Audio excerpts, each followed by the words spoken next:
Click. Okay, Chapter 4X. I have a lot to talk about in this chapter. But first, let's see what happens.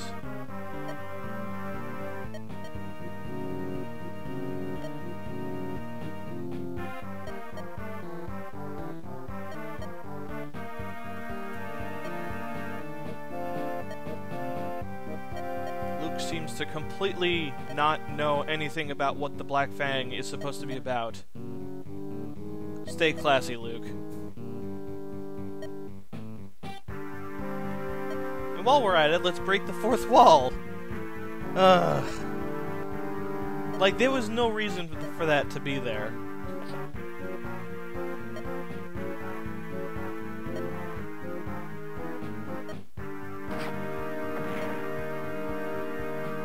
Well, I guess Anthony should have been more careful.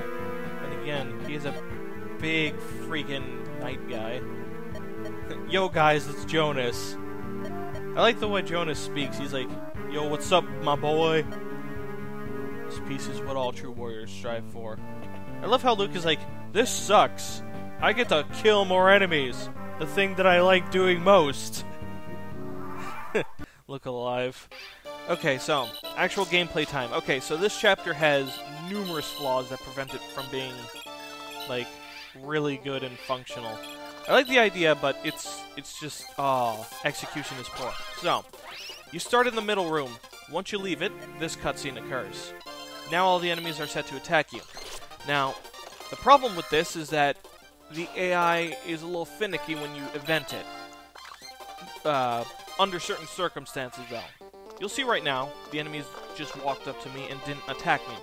This is an AI glitch. Oh wait, there's this guy. Okay, I'll just check his stats. Oh man, bolting. And he's a guy from Caroline. I think he's related to Urk. Maybe he's his father or something. I do remember Urk having, like, family or something. Anyway, back on subject to the gameplay.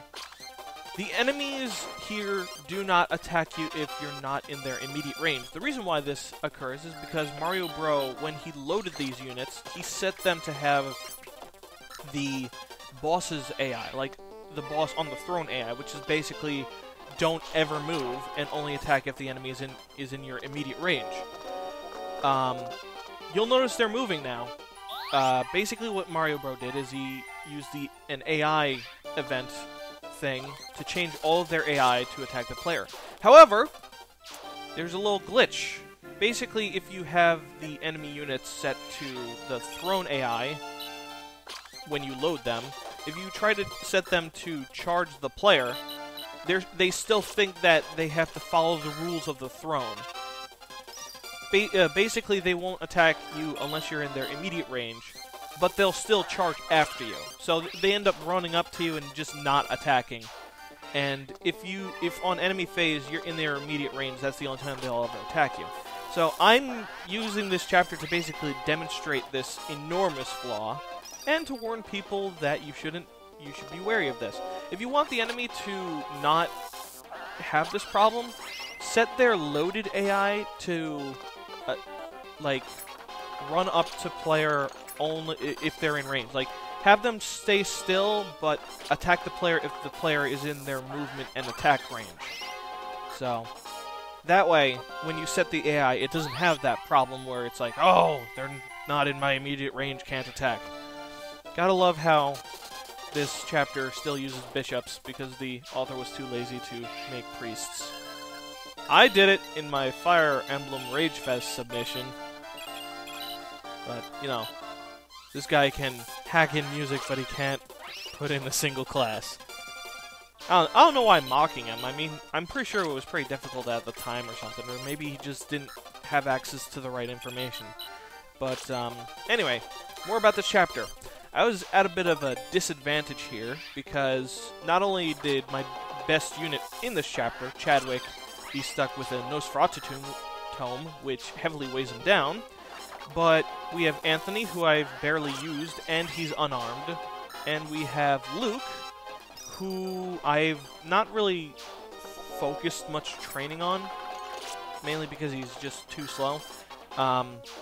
Thankfully, at the beginning of the chapter, I was lucky to have an Iron Lance to give to Anthony. I don't remember the context of that, but I gave it to him. You might have noticed I also gave my other stuff to Anthony, and that's because Chadwick, I believe, can use the lockpick that he has to open the chests over there. You might notice that there's extended fog vision. That's because Chadwick was given the same properties as a thief, so you can pretty much call him a thief shaman, a thiefman. Huh. Anyway, so I had to switch items with Anthony to free up inventory in Chadwick's thing, so that he can open the chests and not have to throw shit away. And I also gave him the Iron Lance. And Luke is just so fucking useless in this chapter. Like, he's such a detriment. A lot of the enemies double him. It's a pain in the ass. Something worth noting, the AI thing I mentioned earlier does not last forever. It's permanent for the enemies that were loaded with the boss throne AI, but there are reinforcements who are spawned with the normal charging AI. So eventually the enemies are going to start, like, attacking you in the usual manner, like the traditional manner, I guess. So, but at the beginning of the chat, oh, look at this shit. Silver Axe, what the hell? That's dumb. Anyway, the enemies are going to start attacking you, like, normally, so you can't take advantage of it forever. But thankfully I was able to get to the right side of the area to pretty much negate it, because the reinforcements that spawn on the left are all taken care of by Vic, and the ones on the right are so insignificant that it just barely matters.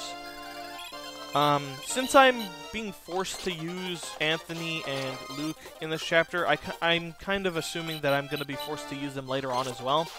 So, I am taking some effort to train up Luke, but honestly, that's just kind of lame. I hate when I'm forced to use, like, specific characters. What if Luke and Anthony were dead in this chapter? Would I just be stuck with Chadwick? That would be extremely lame. So, the intended goal of this chapter is that you're supposed to get to the chests on the right. One of them has an Eclipse Tome, the other one has a White Gem. The one with the White Gem is guarded by a mercenary with an Armor Slayer and enough attack speed to double Chadwick. Mainly because Chadwick has that damn Nosferatu Tome, but damn, that Armor Slayer hurts. From here, the chapter's pretty much trivialized. You do have a time limit until, well, you have a time limit before you can get those chests. Basically, Jonas will show up and be like, yo, dudes, we're almost done unlocking things. And once he unlocks it, you're kind of just forced to leave, even if you want to get those chests. So, it's a race against the clock, basically. Anyway, what else do I have to say about this chapter? Not much I can say about Vic. I guess this is really just foreshadowing for seeing him later. I hope he's the Pent of the game, where, like, joins you and he's just flat out awesome. There were a lot of pre-promotes in Fire Emblem 7 that were really good. So, let's see. What else is there to say about this chapter? I think that's it. Oh, okay, I remember. I don't understand why Mario Bro put a breakable wall to the left. I don't think there is anything over there. Like, there's no indication that there is. There's no chest tile or anything. So it's like, why would you do that? It's just detrimental, man. Plus, it would take longer to get to the chests to the right. Well, the chests, plural. So, I question that design decision, but, you know, it's not like it hurts anything. And man, that was a good level up, Luke. Please get more speed, or else I'm going to hit you with a fish. Okay. And there we go. We are done with the chapter. And then Chadwick has a tragic character moment right here.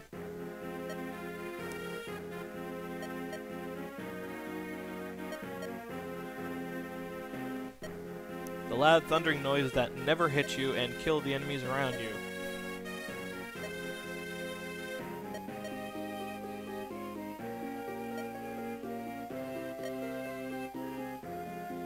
Animal cruelty is bad.